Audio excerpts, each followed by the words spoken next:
Moving on to Nebraska. We're in the end, folks. We're in the end.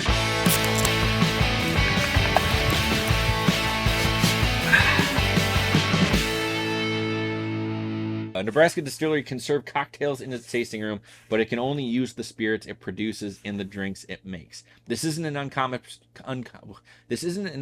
practice. Several states have similar laws on the books. I don't understand how this law could be bad. I think it's pretty good. It forces you to kind of be competitive. It's kind of hey, do this so you can sell stuff. I don't see that one being bad. Not in Nevada. You'd expect Nevada to completely subvert the button-up liquor laws of other states, and it certainly doesn't disappoint. State law prohibits any city or county from making public intoxication a public offense. So you can just go around willy-nilly, all hammered. That's all right. If you do something illegal while intoxicated, such as driving drunk, that's a different story. So you can't commit crimes while being intoxicated, but you can act like an asshole being intoxicated and not get in trouble. Other states, they use that to their advantage. I'm sure there is a benefit financially from charging people with public intoxication. We're just going to move on. New Hampshire. New Hampshire is one of 2 states that does not impose a tax on liquor. Wyoming is the other. This inadvertently turns its state-run liquor stores into popular destinations for thirsty residents of neighboring states seeking tax relief. Thank you, New Hampshire, for being a state of reason. You want to do something that benefits the businesses, and you did it. And it's bringing people in from other states to spend money in your state. You're using your noggin. Now to the opening, New Jersey. Since 1969, New Jersey has limited city liquor licenses to 1 for every 3,000 residents. Critics of the law say this creates artificial license scarcity and inflates its costs, making it significantly tougher to open a new bar or restaurant. Debates to reform this law via legislation are currently ongoing. I think this is the thing that the governor finally overturned. You got to think, if you're cutting down on the liquor license, someone's going to try to sell that liquor license when they're done for a crazy amount, because there's not any new liquor licenses being produced unless there's more people, which, I mean, people are always growing, but that's limiting how many licenses you're giving out. New Mexico. I can't say much about New Mexico. New Mexico put the kibosh on mini bottles of booze for off-site imbibing in 2021. Minis are still allowed in locations where the consumer can't take them off the premise, like a hotel or a golf course. So no little shooters in the store to put in your iced tea or your Coke after you leave. Now, I used to work in a store, and there would be people that would buy the mini bottles and a Coke, and right there, after they buy it, they open the thing and pour it in there, and it's like, man, you can't do that. Like, we get in trouble if someone from law enforcement sees that. You can't do that. I gotta tell you, don't do that again. So, people do some pretty crazy stuff. I'm not saying people don't drink and drive and make bad decisions, but I'm saying the majority of people don't. New York. Now, here's an interesting one, because a lot of people push for this. You hear people talking about this all the time, even still to this day. The legal drinking age in New York was 18 from 1971 to 1982. The state, along with several others, lowered the age from 21 to coincide with the passage of the 26th Amendment, which reduced the voting age from 21 to 18. The state bumped it up from 18 to 19 from 1982 to 84, then increased it to 21 in 1984 to comply with the 1984 National Minimum Wage Drinking Act.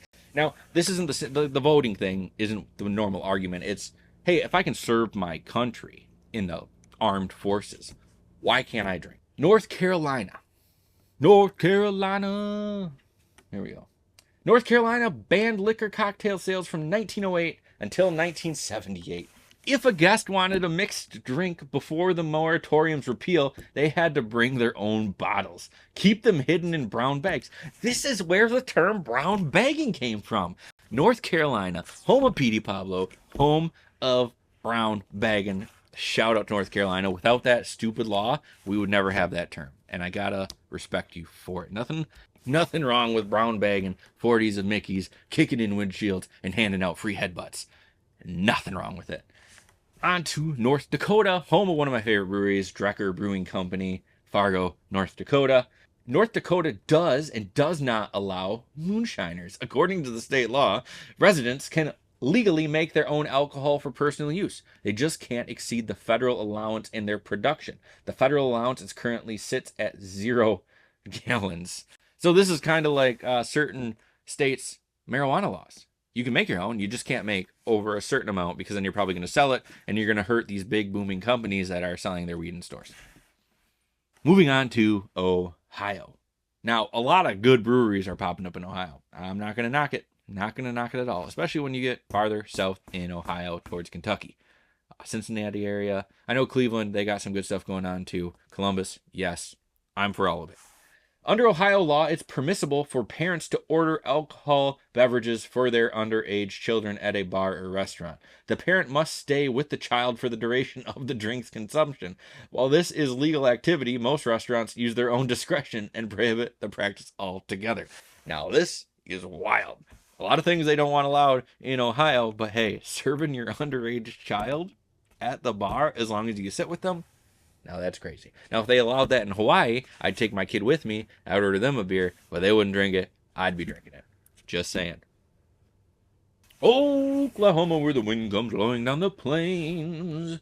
Oklahoma didn't repeal prohibition on the state level until 1959. And the only way you could get liquor by the drink before 1985 was to buy into membership at private clubs. The system was shoddy at best. Restaurants and bars couldn't carry private club designation. Membership cards cost as little as $1 to join. The patrons were supposed to bring their own bottles. Venues would stock their own liquor and claim it was out of the guests' own bottles when it was poured. This is crazy. Now, this is all just generating shady money, certain people benefiting from it, and putting it in the pockets of politicians so they could keep benefiting from it. The only people getting hurt are the customers, the lowly customers. Moving on to Oregon. This is taking a lot longer than I thought. Maybe we're going to do this in 2 parts. Bars in Oregon must sell a minimum of 5 substantial food items. What counts as substantial is up to the discretion of Oregon Liquor and Cannabis Commission. Okay, so in order to be a bar, you have to have 5 substantial food items. I wonder if popcorn's on that list. I wonder if peanuts are on that list. I wonder if pretzels are on that list. Probably not. It's probably going to have to be something like French fries, like appetizers maybe a burger. I don't really know. That is crazy. I wonder what that is. I should have looked it up and done a better job of this, but you can probably do that at like Oregon.gov or something, or just Google it. Ask Siri. Hey Siri, what are substantial food items for the Oregon Liquor and Cannabis Commission? Okay, I found this on the web for what are substantial food items for the Oregon Liquor and Cannabis Commission. Check it out. Prepared or cooked on site. Okay, we can do that. So that takes peanuts out of it. It takes, boiled peanuts. Okay, we're cooking now, folks. Literally, in Oregon, we're cooking boiled peanuts. We're talking, we can do corn on the cob. I'm into that. Hey, if you grill me some corn on the cob when I'm at the bar, I'd be a pretty happy camper. That's a great bar idea. You just sell beer, liquor, wine, corn on the cob with different toppings. I'm coining that. Don't anybody else do it. And I will be the only one there. On to Pennsylvania. Pennsylvania, the home of Yuengling, whatever, the most overrated normal beer in the world. Not saying it's bad. I'm just saying the praise for it is a bit too much. Pennsylvania adds an 18% Johnstown flood tax on every alcohol bought in the state, originally created to help the city of Johnstown recover from a devastating natural disaster. The Johnstown flood happened in 1936, and they're still doing it to this day. Someone's pocket is greased. Now I tell you what. Now, if a flood ever happens again, hopefully there's $1 billion to give to Johnstown to help fix their stuff. If not, and I'm saying this, there's probably only going to be about $350 in that fund. But my goodness, how dirty. On to Rhode Island. Like its neighbor, Massachusetts, Rhode Island does not allow happy hour specials. However, there is an ongoing push to repeal this law, which has been on the books since 1985. As long as I've been alive, Rhode Island has been pushing to bring happy hour back into legality in its state. That's hopped up. So I think we've only had like 3 or 4 that's hopped up out of all of these. I mean, most of them are hopped up, but we're going to keep going. South Carolina. Man, we're only to the S's.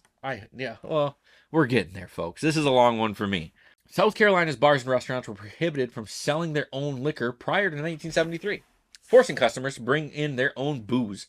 Tired of brown bagging, North Carolina, Petey Pablo, raise up. The state came up with a solution. Bars could serve alcohol and make drinks, but only from liquor poured from a sealed 1.7-ounce mini bottle. The minis also needed to be completely emptied into the drink, often resulting in strong, unbalanced cocktails. The law was overturned in 2006.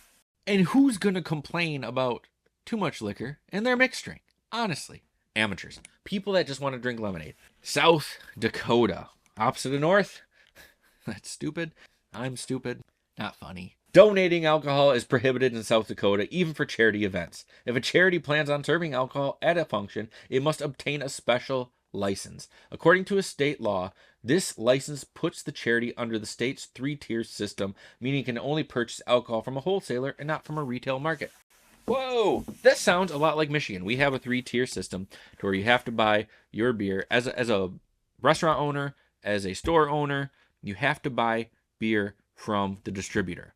Now, I kind of mentioned a dirty law about distribution earlier in the show, and this kind of coincides with it. The same thing goes for our charity events, or like we have something we call the Corn Fest, Potato Fest, all sorts of fests. If there is a starch or a food or a vegetable, there's probably a festival after it in your hometown locally, and especially here in Michigan, you have to you have to obtain a special license for it, and then you have to buy from the distributor. They're there. It's a whole racket. You have to rent a cooler from them that keeps the beer cold, that comes out of the tap, and it's just, and moving on. Tennessee. So some of these I have kind of an understanding about, which I'm happy about. Some of these are just real far-fetched and just ridiculous, shady, greasing pockets, dirty politicians, and business people. Many people know that Tennessee's most iconic liquor brand, Jack Daniel's, is in a dry county. Tennessee is another one of these dry by default states. So your county is dry until people vote it out. Now, the people of Tennessee in the county of wherever Jack Daniel's is made clearly hate Jack Daniel's, and they're like, hey, not here, bud. So you can make it here, just don't sell it here. Can you drink it there? So you can't drink it at the distillery? I thought they had tastings. Maybe there's some weird law. This is probably benefiting Jack Daniel's. Just saying. Moving on to the second biggest state in the union, the Texas Alcohol Beverage Commission, TABC, thank you, requires all on-premise venues to place ID stamps on their spirit bottles for inventory tracking purposes. These stickers cannot be tucked away on the bottle's backside. This must be prominently displayed on the front, partially attached to the bottle's label. The result? A massive eyesore on each bottle. If I had to look at this can, and I had to see like in bright green, the ABV, I'd be pretty bummed. Or the tracking number, the can 3,000 of 10,000. I guess so. It would be bummer because I love artwork on cans, bottles and stuff like that. There's some pretty cool liquor bottles. Gypsy vodka, I really love that bottle artwork. I don't have one, but I just, every time I go to the store, I'm like, oh, I don't like vodka, but maybe I'll get you just so I can have the bottle. Ooh, to the U's. We're at the end of the alphabet, folks. We're at the end of the alphabet. Utah. Home of Mormons. There's probably just no alcohol there. Alcohol probably evaporates when you cross state lines. Soaking's cool. Alcohol, nah, not so much. Utah's infamous Zion Curtain, the opaque partitions that prevented people and protected children from seeing cocktails made, fell in 2017. The state still has plenty of other odd liquor laws still intact. To wit, it is illegal for bartenders to pre-batch cocktails. This is but one example. So there's a lot of weird ones, but you just can't pre-batch cocktails. So you can't have like a big jug, say, hey, you want a fuzzy navel? And you just pour it in and give it to the person. Can't do that. And why would you want that? Part of the allure of getting a mixed drink, I think, is watching the bartender do it. On to Vermont. While Vermont banned happy hour in 1986, this doesn't mean you can't get drink specials. The state allows restaurants to offer all-day price reduction for specific drinks or promotions like Wine Wednesday. What's the difference then? Come on, I don't know. You can just do it. So how is it? It's not hurting anybody. You got to have it all day instead of for like 3 hours. This might be for the people. This might be for the people because listen, you get to a bar at 1 o'clock and you order a drink and they're like, hey, if you wait another hour, happy hour starts. Wait a gosh darn minute. I really have to wait an hour to get $1 off my drink? You couldn't just give it to me now? Well, the way our system's set up, we can't do it until 2 o'clock. Just had this happen yesterday. I don't even get mad about it anymore. Clearly, I don't even get mad about it anymore. But it's an odd thing, and that kind of makes sense to me. Just have the deal all day. If you're going to have a price reduction, have it all day. On to the home of George Washington, Virginia. In 1968, Virginia established a food liquor ratio for any establishment holding a mixed beverage license. Under the ratio, food must be accounted for at least 45% of a venue's gross sales throughout the duration of a licensed year. All right, so I've heard about this before. in order to not be a bar or to be a restaurant, so much of your menu has to be food. And I get that. But at the same time, I think this is just political jargon getting in the way of making money or making you pay extra for something or all these other things. This means liquor cannot exceed 55% of its gross sales. This also means the concept of a bar simply offering cocktails and a few bar snacks really doesn't exist here. And that's a bummer. Thanks a lot, Virginia. On to Washington. In 2012, Washington allowed private retailers to sell alcohol. The decision ended 78 years of all Washington booze sales restricted to state-controlled liquor shops. Now, this is a Canada thing. You can't buy booze unless you go to the booze shop or the beer shop, right? And it's weird. I've been to one. I don't know if they're all still like this, but there's TV screens up top, and you go, oh, I want that. And then it comes out on like rollers or a conveyor belt. Just kind of comes out to you, and then you pay too much money for what you're getting. That's at least in the Canadian perspective. And I know Shane's Craft Beer Review, Beer for Breakfast, Facts for Snacks. You guys can back me up on this. I'm almost positive. 100%. Oh, we only got 3 states left in the W's, and then we're done for good. This is going to be like a 50-minute episode. I've been down here an hour talking about this. My beer's almost gone. It's kind of warm, but it's still delicious. Drinkability, we're here. On to West Virginia. It used to be illegal to sell beer higher than 6% ABV in West Virginia. This changed in 2009 when the state doubled the ABV cap from 6 to 12%.